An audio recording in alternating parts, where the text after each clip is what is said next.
Baada ya kutoka breakfast au lunch na umerudi ofisini kwako na unataka kuendelea na kazi zako kama kawaida, na ulipotoka uliweka mashine yako kwenye sleep mode.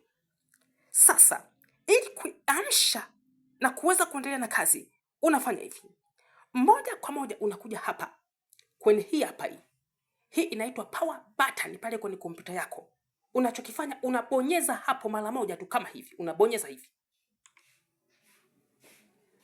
Baada ya kubonyeza basi kompyuta yako itaamka kama unavyoiona hiyo hapo. Unaona? Itaamka kama hivyo. Basi unakwenda mbele zaidi, una kliki pale. Ukisha kliki hapo, basi kama una password unaingiza password zako kama hivyo. Ukishaingiza password zako kama vile, basi kompyuta yako itaamka na utarudi utakuta faili zako kama ulivyoziacha pale desktop. Ziko vile vile hazijajifunga, na hata kama ulikuwa hujasave taarifa zitakuwa salama.